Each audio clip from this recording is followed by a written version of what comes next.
आज हम लोग इंटीग्रेशन बाई पार्ट्स के आगे कंटिन्यू करेंगे। इसके पहले हम लोगों ने इंटीग्रेशन बाई पार्ट्स के बेसिक्स और उसके कुछ और एप्लीकेशन के बारे में, कुछ और स्पेशल फॉर्म के बारे में डिस्कस कर लिया है। आज हम नेक्स्ट चैप्टर की तरफ मूव करने वाले हैं, some special integral, some special form of integral. Hello बच्चों, आप सभी का स्वागत है मेरे चैनल मैथ्स वाई पर। इस कैटेगरी में क्वेश्चन बोर्ड एग्जाम में, सभी स्टेट बोर्ड एग्जाम में, सीबीएसई में, आईएससी में, सभी में 4 मार्क्स के आते हैं। इसकी शुरुआत होती है 3 स्पेशल किस्म के फॉर्मूलों से। उनमें से पहला आपका है how to find integral of 1/x² - a² dx, जहां x न्यूमेरिकली a से बड़ा है, x is bigger than a। तो हम पहले इन 3 फॉर्मूलों को डिराइव करना सीखेंगे। इनसे जुड़े हुए हम लोग कुछ एप्लीकेशन को देखेंगे, कुछ क्वेश्चन को देखेंगे।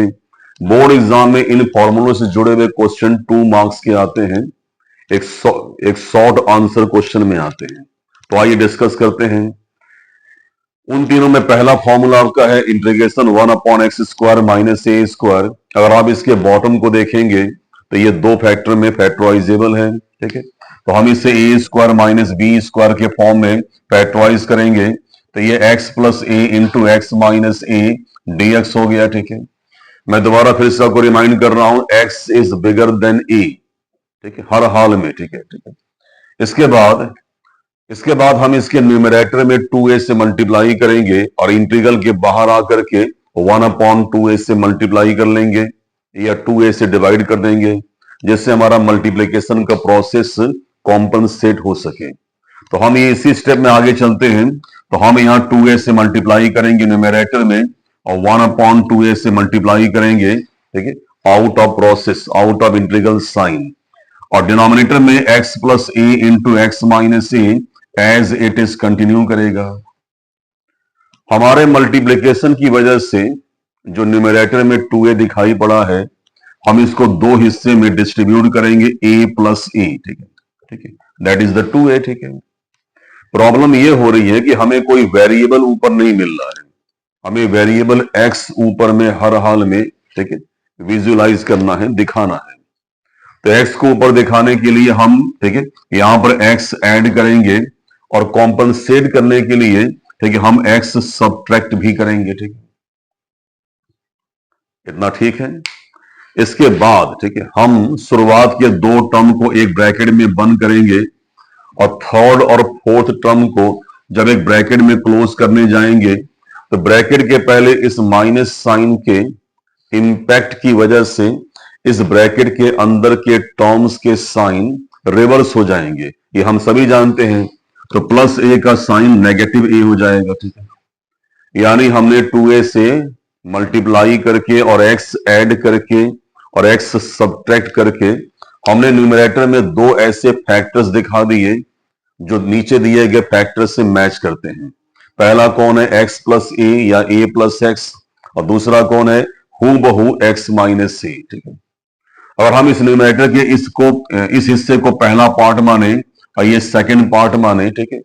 तो हम अगले स्टेप में न्यूमरेटर के इन दोनों पार्ट्स में नीचे दिए गए इन दोनों फैक्टर से अलग अलग इंडिविजुअल डिवाइड करने जा रहे हैं। तो आगे बढ़ेंगे हम लोग 1/2a as it is, integral sign as it is, ठीक है, ये ब्रैकेट मेंटेन कर लीजिएगा। और न्यूमरेटर के पहले पार्ट में आप इससे डिवाइड करेंगे तो ये होगा x + a whole upon x + a × x - a। Similarly, ठीक है, अब इसी से इसके सेकंड पार्ट में भी, ठीक है, डिवाइड करने जा रहे हैं। तो ये आपका हो जाएगा x - a whole upon x + a × x - a bracket close, ठीक है, dx विल कंटिन्यू। हम जानते हैं कि x + a कटेगा यहां पर और यहां से x - a कैंसिल होगा, ठीक है। अब आपके पास, ठीक है, जो पहला हिस्सा है, जो पहला पार्ट है वो 1/x - a है और दूसरा वाला जो है 1/x + a है। ये बात तो हम सभी जानते हैं कि 2 फंक्शन के बीच में माइनस या प्लस का साइन होने पर कैलकुलस के जो प्रोसेस होते हैं उन सब पर अलग अलग डिस्ट्रीब्यूट हो जाते हैं। कहने का मेरा मतलब ये है कि अगले स्टेप में हम इन दोनों को अलग अलग इंडिविजुअली इंटीग्रेट करेंगे। तो आइए करते हैं। तो 1/2 a constant as it is चलता रहेगा, ठीक है। अब ब्रैकेट यहां से मेंटेन करेंगे, हम लेंगे integral of 1/x minus E dx, वैसे ही, ठीक है, integral of 1/x plus E dx, ठीक है, ठीक है। अब बात यह होती है कि how to integrate these both, ठीक है। तो मैं आपको रिकॉल करा दूं, अगर आपके न्यूमरेटर में 1 है और नीचे बॉटम में अगर x का लीनियर जिसकी पावर 1 है और x का लीनियर फैक्टर है किसी भी नंबर या कांस्टेंट के साथ में, ठीक है, तो ऐसे फ्रैक्शन का जो इंटीग्रेशन होता है ये बॉटम में दिए गए लीनियर फैक्टर के लॉग के बराबर होता है। मैं आपको यहां रिकॉल करता हूं, इंटीग्रल 1 ठीक है X plus minus R, R means कोई भी रियल नंबर, कोई भी कांस्टेंट, आर्बिट्री या कोई भी, ठीक है। तो ये क्या होगा, ये आपका होगा बॉटम में दिए गए फैक्टर का लॉगरिदम, ठीक है, लॉग एक्स प्लस आर, ठीक है, ठीक है, प्लस सी, ठीक है। एक बात और भी है, कभी कभी बॉटम में दिए हुए लीनियर फैक्टर के बगल में एक्स का कोई मल्टीपल, कोई कोफिशिएंट भी आपको दिखता है। तो आप ये जानते ही हैं, किसी भी इंटीग्रल के आंसर में अगर एक्स के साथ में अगर कोई कोफिशिएंट या मल्टीपल है तो एंड में आंसर मिलने के बाद हम एक्स के मल्टीपल से आंसर में डिवाइड करते हैं। क्योंकि यहां कोई मल्टीपल है ही नहीं, इसलिए हम कोई यहां पर डिवाइड करेंगे भी नहीं। यहां कोई मल्टीपल है ही नहीं, 1 यहां पर है, तो 1 से डिवाइड करना मतलब कि अननेसेसरी, ठीक है, ठीक है। तो आगे बढ़ते हैं, ठीक है, नेक्स्ट स्टेप, ठीक है। मैं ऊपर का ये हिस्सा इरेज कर रहा हूं, ठीक है। तो आगे बढ़ते हैं। जब आप यहां से इंटीग्रल 1/x माइनस सी निकालेंगे तो ये होगा, ये हो जाएगा log x माइनस सी, ठीक है। Similarly integral of 1/x plus C, तो ये होगा log ऑफ डिनोमिनेटर, और ये कितना है x प्लस ए है, ठीक है। क्योंकि x अकेला है बिना किसी मल्टीपल के है, तो किसी मल्टीपल से डिवाइड करने की कोई नीड नहीं है। आपने क्लास 9th में 8th में देखा होगा कि अगर मान लीजिए दो वैल्यू के लॉगरिदम का डिफरेंस दिया हुआ है, अगर आप इसे p और इसे q से इंट्रोड्यूस करें तो ये स्टेप आपका actually log p minus log q है। और हम सभी जानते हैं कि log p minus log q को ब्रिफ किया जा सकता है, ठीक है, log p बाई q के स्टेप में, ठीक है, हम इसे कंपोज कर सकते हैं, ठीक है। तो आइए करते हैं। तो ये हो जाएगा 1/2 log, ठीक है। पहली वैल्यू कौन है, x माइनस ए, इसको लेंगे न्यूमरेटर में, और सेकंड वैल्यू जाती हमेशा है डिनोमिनेटर में।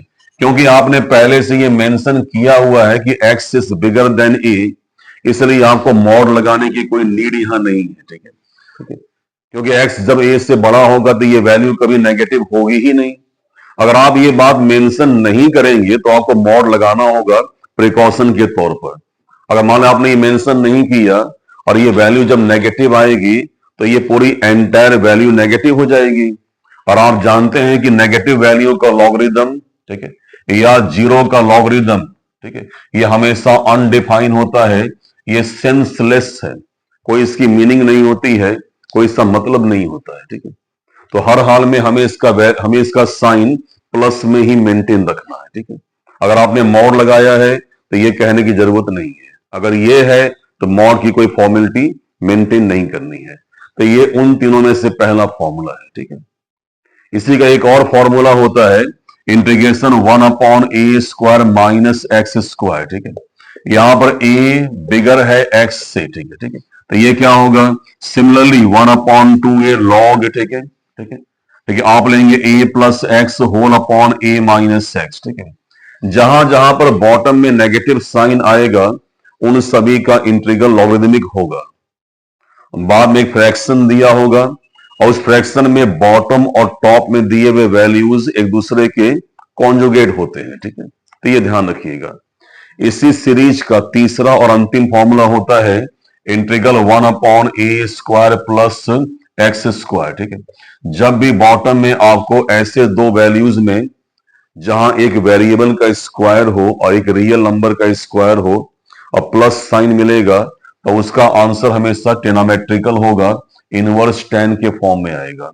आंसर क्या होगा, 1/a, inverse of 10x/a plus c, आप जानते ही हैं, ठीक है। तो ये 3 फॉर्मूले आपके हैं, ठीक है। कई क्वेश्चन आप देखेंगे बोर्ड एग्जाम में, आप 10 सालों का 5 सालों का पेपर देख सकते हैं, लगभग हर सेट में ऐसे क्वेश्चन आते ही आते हैं। तो आइए हम कुछ सम्स लगा के देखते हैं, सीखते हैं कि how to implement the formula, कैसे पहचानते हैं कि दिए गए खास इंटीग्रल में ये फॉर्मूला अप्लीकेबल है कि नहीं है। तो आइए स्टार्ट करते हैं, ठीक है, कुछ क्वेश्चंस लगाते हैं। पहला क्वेश्चन हम लेते हैं आपको समझाने और सिखाने के लिए प्लस साइन के साथ में। जैसे मान लीजिएगा we have to find the integral of 1/, ठीक है, ये आपका दिया हुआ 9 + 4x² dx, ठीक है। तो क्या ये इंटीग्रल इन तीनों में से किसी फॉर्मूले के स्ट्रक्चर में है? तो आप देखिएगा, क्या इसके न्यूमरेटर में केवल एक है, 1 है? यस, 1 है। क्या इसके डिनोमिनेटर में, ठीक है, x² के बाद x का कोई और टर्म तो नहीं ना है? हाँ, नहीं है। इसके बॉटम में केवल x² का ही टर्म है और साथ में नंबर है, यानी ये क्वेश्चन उन तीनों में से किसी न किसी फॉर्मूले के शेप में आएगा। क्या इसका आंसर लॉग के टर्म में आएगा या इनवर्स 10 के टर्म में आएगा? तो बॉटम में जब नेगेटिव साइन होगा तो आंसर हमेशा डेफिनेटली लॉग के टर्म में आएगा, और जब बॉटम में प्लस का साइन होगा तो आंसर कभी भी लॉग में नहीं बल्कि इनवर्स ऑफ 10 के टर्म में आएगा, ठीक है। तो यहां आंसर इनवर्स ऑफ 10 के टर्म में आने वाला है, बिकॉज प्लस साइन दिया है इसके डिनोमिनेटर में, ठीक है। एक बात और, इन तीनों फॉर्मूलों के इंप्लीमेंट होने की शर्त यह है कि x² हमेशा बिल्कुल सिंगल, अकेला होना चाहिए। इसके साथ में कोई भी कोफिशिएंट किसी भी स्थिति में नहीं होना चाहिए। अगर मान लीजिए है तो उस कोफिशिएंट को कॉमन हो चाहे न हो, हम उसे बाई फोर्स कॉमन निकाल लेंगे। तो आइए कॉमन निकालते हैं, 1/4 इंटीग्रल। हम इस कॉमन से दोनों टर्म में अलग अलग डिवाइड करेंगे। तो आइए कर लेते हैं। तो 9/4 + x²। इस समय x² उस शेप में है, ठीक है, जिसमें होना चाहिए, जो करने के लिए हमने कॉमन निकाला था। x² मस्ट बी आइसोलेटेड, हमेशा ये अकेला ही होना चाहिए। एक बात और, इन तीनों इंटीग्रल्स के अप्लाई होने के लिए, ठीक है, x² के कोफिशिएंट फ्री होने के साथ साथ उसके दाएं या उसके बाएं जो नंबर दिया है वह नंबर भी स्क्वायर फॉर्म में ही एक्सप्रेस होना चाहिए, ठीक है। ऐसा यहां पर नहीं है, तो हम दिए गए नंबर को स्क्वायर फॉर्म में, स्क्वायर के शेप में एक्सप्रेस करने के लिए हम इस वैल्यू का स्क्वायर रूट निकाल लेंगे, ठीक है। और जो इसका स्क्वायर रूट मिलेगा उसे हम इस नंबर को हटा करके यहां लिख करके फिर इसका स्क्वायर कर देंगे। तो वैल्यू ये न्यूमेरिकली इक्वल रहेगी लेकिन स्क्वायर फॉर्म में आ जाएगा। तो 1/4 एज इट इज, आप जानते हैं 9/4 का स्क्वायर रूट जो होगा ये 3/2 होगा, जिसे आप यहां लिख करके ब्रैकेट में बंद कर देंगे और फिर स्क्वायर कर देंगे। तो वैल्यू मेंटेन होनी भी चाहिए और ये नंबर x की तरफ से स्क्वायर फॉर्म में एक्सप्रेस होना भी चाहिए, ठीक है, ठीक है। अगर आप इसको a से इंट्रोड्यूस करेंगे तो आपको दिख रहा होगा ये इंटीग्रल 1/a² + x² या x² + a²। Addition is commutative, ठीक है। तो इसका आंसर क्या होगा, ये होगा 1/a। और इस समय इस इंटीग्रल में आपके लिए a कौन है, 3/2 है। तो 1/3/2 tan इनवर्स, इसके बाद क्या होगा x/a, तो x/3/2। और किसी इंटीग्रल में जो नंबर या जो कांस्टेंट शुरुआत में, ठीक है, बाहर किए जाते हैं उन वैल्यूज से अंतिम आंसर में हमेशा मल्टीप्लाई किया जाता है, ये बात आप जानते हैं। 2 जा 4, ठीक है, और ये 2 शिफ्ट होगा न्यूमरेटर में, तो 1/2 × 3 विल बी 6, तो 1/6 tan इनवर्स 2x/3, ठीक है। अंत में कॉन्स्टेंसी ऐड कर लेंगे। ये क्वेश्चन बोर्ड एग्जाम में 2 मार्क्स का मिलता है, चाहे यूपी बोर्ड हो, चाहे आईएससी हो, चाहे सीबीएसई हो, चाहे कोई भी स्टेट हो, क्वेश्चन ऐसे आपको मिलेंगे ही मिलेंगे और आपका 2 मार्क्स कंफर्म हो जाएगा। तो ये इन तीनों फॉर्मूलों में पहला इसका एप्लीकेशन था। बाकी दो फॉर्मूले हम लोग और सीखने वाले हैं, कुछ और बातें जानेंगे। आपको यहां से 4 मार्क्स के क्वेश्चन भी आते हैं और कई बार क्वेश्चन काफी डिफिकल्ट होते हैं, 1 पेज की लेंथ वाले भी होते हैं। तो हम डिस्कस करेंगे इसको अगले वीडियो में, ठीक है। फिर मिलते हैं हम लोग हैं नेक्स्ट क्लास में आप सभी से। आप सभी का दिन अच्छा जाए।